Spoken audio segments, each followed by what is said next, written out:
Well, and speaking of short weeks or short time, Turron Davenport doesn't have a ton of time for us because he's got to be on that conference call with OBJ. How dare that kicking net guy cut into my Turron time? Turron, welcome. Hey, I appreciate you guys having me on. A short bit of you is better than none of you, in my opinion, because I love when you're on the show, so we appreciate you being here, and I'm just going to hand it over to Scott and John and let them volley back and forth with their questions. Well, we might as well start, Turron, with OBJ because obviously that is the centerpiece of a Giants offense, which is really, in a weird way, taking a step back this season. It's been the defense that has come on for the New York Giants. What do you see from the Giants as far as offensively and what they could do against this Eagles team? Well, I tell you what, obviously Odell Beckham Jr. is the showcase. He's the featured part of the offense, but they have two other good receivers in Victor Cruz as well as Sterling Shepard, the rookie out of Oklahoma. He's a guy that's come in and been a presence. He actually had a touchdown. Oh, no, he had a big catch against the Eagles in their first matchup. So, it's a collection of things for them. Eli Manning continues to just be the clutch player that he's been since he got to the league. So it's a combination of all those things. And then they're starting to get some production in the running game as well.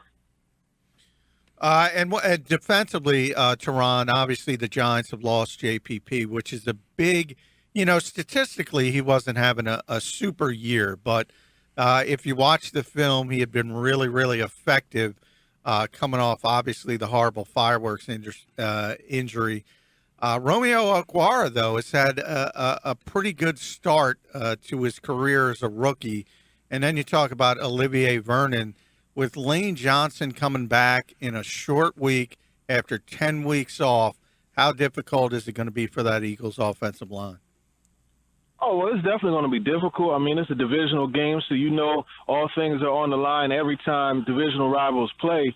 But you look at Vernon and what he's been able to do coming in to the Giants' defense. He's obviously not a high sack guy. He'll get you double-digit sacks, but his presence really come, chasing down the backside run. So, he's also been doing a good job of outside contain, flushing runs back inside. He's been a big part of why that defense has done so well.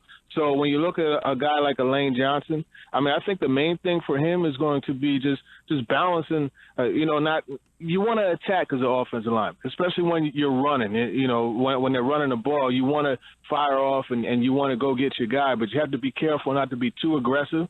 And it's very clear that this guy is happy to be back and he's ready to go. Frank Reich said it earlier today. He said he felt the energy coming from him when he met with him yesterday. So it's definitely there, but you just have to balance it. And I think that's going to be the major task for Lane Johnson, to be sure that he remains under control and he doesn't, overexert himself going for the blocks, whiffing, and that could lead to a big-time, tackle or God forbid, an injury, from him missing his defender and that defender getting a clear shot on a ball carrier or the quarterback. Turron, as you see, or as we heard Frank Reich say, Lane did peep his head into the quarterback's room and he said hi to everybody in there. My impression and my guess is he kind of went down to every room on the offensive side of the building where they were watching film and peeked his head in. How much of what you think is going on today from Lane Johnson is a little bit of damage control, because clearly this is not the team he left in terms of record that he's coming back to? Honestly, I don't think it's damage control at all. It's just about accountability. He stayed in contact with a lot of the guys, while he was away. But I think at this point, it's all about, listen, I know what I did wrong, and now it's time for me to adjust. It's time for me to come back and atone for the things that I did. These are my brothers. These are the guys, I go out on the field and go to battle with every day, and I can't let these guys down. And he acknowledged that that's what he did by getting suspended. He let his teammates down. And so now it's not damage control. It's just about, I got to let you guys know that you could trust me. And the same thing goes for the organization as well. He needs to rebuild that trust from everybody. So that's really what it's about. On the other side of the ball, I know Jim Schwartz talked today. One of the things he had to kind of deal with was Jalen Mills questioning the play call or the coverage call on that one long touchdown to Steve Smith. What do you make of what Schwartz had to go through, and how do you read how he kind of – I'm guessing he did not enjoy getting that question and having to deal with answering it. Well, Schwartz is a funny – he's hard to read, and me looking at that, looking at his facial expression, the tone of his voice, yeah, he didn't really care for, that being brought up. But I talked to Jalen Mills in the locker room just a couple minutes ago, and he told me that they had the conversation. He knows that it was a miscommunication. He knows that Jim Schwartz is the boss. He has the final say. And it just was a matter of two very aggressive guys, two type A personalities, competitors, just having a clash at that particular moment. It's all good with Schwartz and with Jalen Mills. I mean, Jalen told me, he said he loves his coach. He loves playing for him, and he loves his aggressiveness. And you heard what Schwartz said about Jalen. He said that, he stands behind him, and he called him a competitor, and he said that that's the number one trait that you have to have as a cornerback, and that's what he loves about Jalen. So I don't think there's any issues. I mean, obviously, in the heat of the moment, when something like that happens, you don't always have a good response. They don't want to allow anybody to score, and let alone have that happen at the end of the first half, and that situation that it did to give up the lead is frustrating on both parties, and that's all that was. Turron Davenport, USA Today's Eagles Wire, chatting the Birds with us. Turron, you mentioned Jim being tough to read. Getting by his comments, you can kind of intimate how much he likes Jalen, even though he kind of chuckled at the criticism. On the other hand, Rodney McLeod, talking about shooting at chickens for letting Kenneth Dixon waltz into the end zone, he seemed a little more upset about the way Rodney maybe made a business decision on that particular play. How did you take that? Well, I tell you what, as a player, back in my day, if my coach didn't say anything to me or call me out, I didn't like it, actually, because it meant that he didn't care about me. It meant that, he wasn't worried about me as a player, getting better. And I think that's really the case.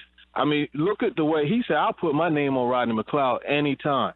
So that tells you that he thinks very highly of him. All he wants is to have his guy go back to playing the type of football that he did. And that's why he said he wants him to go back to being that blur on the field. Now, this is a tough week to do that because you have to be careful how aggressive you are against a guy that can accelerate the way Odell Beckham Jr. can. So you have to balance it out, and have your better angles, your pursuit angles. But at the same time, looking at what Schwartz said, I don't put too much stock in it as far as it meaning he doesn't like him or him being too critical. You're going to be critical of the players that you care the most about. And I think that's really what it is. He fully trusts McLeod as his safety, as the guy, at the back line of defense for him. And McLeod understands that. And that's just another case of where, hey, look, in this time, what he wants is to have his guy be the player that they brought him on to be. And he felt like he was a little hesitant, trying to avoid giving up a big play instead of going and making it. It's like one of those things where you say, if you're going to mess up, I'd rather you mess up big time. And that's really the situation there. Turron, one more before we let you go, because I know you got to go talk to OBJ on the conference call. You said you were in the locker room. What's the mood been like? Obviously a short week, trying to get off one game, get ready for the next one. It's a chance to really play spoiler for one of their NFC East rivals. What's the mood in the locker room been like as you talk to some of those guys as they're getting ready for another one? You know what? No one cares about playing the spoiler role. All these guys want to do it for each other, for themselves. That's really what's about. They want to win for their own good. Forget about keeping whoever out of whatever situation. The locker room was upbeat today. Everybody was joking and just, loose. And that's what you want in this case. I mean, again, it goes back to these guys. All they have to play for right now is pride, and as a man, that's something that you always want to maintain. So I definitely believe they'll go out and they'll put their best foot forward and they'll play with the best energy and effort that they can. It comes down to execution, but each of the guys in the locker room seemed very upbeat to me. Everybody was willing to spend extra time talking to the media, no hard feelings or anything like that. Lane Johnson talked extensively with us. So I think it's a loose locker room and it's an upbeat locker room. Turron Davenport with us, USA Today, Eagles Wire. Well, Turron, there's always so much to go around, so I let those guys split it up. But next time we have you on, boy, we're going to get in, and you'll get a few PT questions as well. Thanks so much, buddy. Okay, it's all good. I appreciate you guys.